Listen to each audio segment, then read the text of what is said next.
Everybody, there are a total of 5 federal programs that could give you a fourth stimulus check. If you have not received a fourth stimulus check yet, be sure to stay until the end of this video to find out more information about the fourth stimulus payments. And also, I will be going over the very important news about your Social Security benefits and unemployment benefits. So be sure to subscribe and share this video with your friends and family. Lawmakers in Congress are becoming more supportive of ending the monthly child tax credit payment. Congressman, New Jersey is already a high tax state. And I know you get a lot of pressure from people in your state who say increasing taxes. It's obviously game time, as you said, and one of the key parts of this is the revenue. And as was reported, a lot of these questions are still up in the air, right? And how much SALT, the state and local tax deduction, which has to be part of this package, how will that be part of this package? Because for me, that's about getting tax relief to my district. And of course, as you say, there are other provisions that really aren't even written yet in the way that we can look at, and we're trying to go through every part and understand how it's going to impact districts like mine. And there are also some federal programs that are giving money to Americans, ranging from rental aid to financial assistance. And so this final stimulus bill from the former president's administration and the law that President Biden signed earlier this year is the $46.6 billion in emergency aid for rental assistance. The Biden administration announced a one-time $600 crisis relief payment to U.S. meatpacking and farm workers. As much as $20 million will also be provided for payments to grocery store workers, intended to cover costs for personal protective equipment. These payments will be coming from state agencies and nonprofits. And a program was also announced in September to help families and households that are struggling to afford internet service during the crisis. The emergency broadband benefits will provide a discount of up to $50 per month towards broadband service for eligible households, and up to $75 per month for households on qualifying tribal lands. Eligible households can also receive a one-time discount of up to $100 to purchase a laptop and computer. But folks, here's some very important news about Nancy Pelosi. They are debating, and U.S. senators are haggling over funding of the $1 trillion infrastructure compromise. And the question is, can they get bipartisan support for that? Joe? Nancy Pelosi and House progressives are headed toward a major clash over the strategy to implement Biden's domestic agenda. Top Democrats insist that a framework on Biden's social safety net package should be enough for members to vote for a separate $1.2 trillion bipartisan infrastructure package. But progressives say that is not sufficient to secure the support for the infrastructure bill. As government policy changes go, it's hard to find one that helps millions of Americans as rapidly as President Biden's expand the child tax credit. And since its temporary enactment in Biden's relief bill, it has given the parents of 60 million children up to $300 per child each month. For 90% of them, the money goes directly to their bank accounts from the Treasury. Its striking impact makes all the more remarkable what's happening in the emerging Democratic compromise on Biden's domestic agenda. Now, Chuck Schumer, everybody, said that a lot of the bill is written, but that a handful of items remained unsettled and that they first have to get some kind of agreement on those. And asked if Democrats will be able to unveil their plan before Biden leaves for his international summit. Schumer said that's our goal.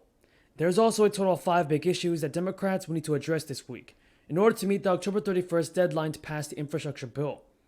Bernie Sanders, the progressive Senate Budget Committee chairman, also held firm that his proposal to expand Medicare would be part of the final package. But Joe Manchin shut down that push and argued that it wasn't financially feasible, given that Medicare's Board of Trustees has warned that its hospital insurance trust fund is estimated to be depleted in 2026. Manchin also expressed reservations about a proposal from Georgia's Raphael Warnock and John Ossoff to extend health insurance benefits to low-income people, in states specifically that didn't expand Medicaid under the 2010 healthcare law. He argued it wasn't for states that previously expanded Medicaid to pay more to prop up states that did not. In addition to Medicare expansion, Democrats' original proposal would have ensured that workers had up to 12 weeks of paid family leave and medical leave, with their usual wages replaced on a sliding scale. That's in line with the 12 weeks of paid family leave granted to federal employees. Everybody, that's all the news about the fourth stimulus check. Thank you again for watching. I truly appreciate everybody's amazing support. First, any updates on where things stand on negotiations? Does the President plan on going to the Hill today? And just give us a general update on where things stand. Sure. Well, last night, as you all know, the president met with Senator Sinema and Senator Manchin in the Oval Office and continue to make progress on finalizing details as we work toward an agreement. This morning, we had a number of senior staff up on Capitol Hill. Many of them may still be there now. Steve Ricchetti, Louisa Terrell, Brian Deese, and others of the key negotiators, Susan Rice as well, I believe, were up there having conversations with members to move the ball forward. The president remains open to going up to the Hill. We haven't made a decision to do that, and we are making decisions hour by hour on what would be most constructive to move things forward. Many of the president's progressive allies have come around or seem to be coming around to the idea that you can't let the perfect get in the way of the good. That said, just outside the White House, some young environmentalists are holding a hunger strike because they believe that the bill has been, or where things stand, that the bill could be weakened to an unacceptable degree. Well, what's the precedent to those young people and others that feel that this has been watered down too much and that perhaps the president should have been more publicly engaging in debate with Senator Manchin and Senator Sinema? The reconciliation package they're protesting, or the infrastructure bill, or all of it? The reconciliation.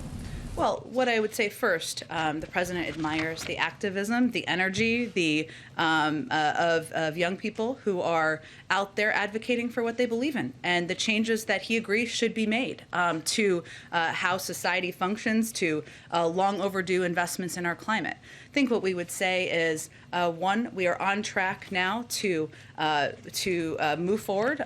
Once we get an agreement, which we are confident we are going to move ahead to have the biggest investment in addressing the climate crisis in history by the United States. It's not just the biggest; it's 5 times bigger than the second, what would be the second largest, which would be the Recovery Act.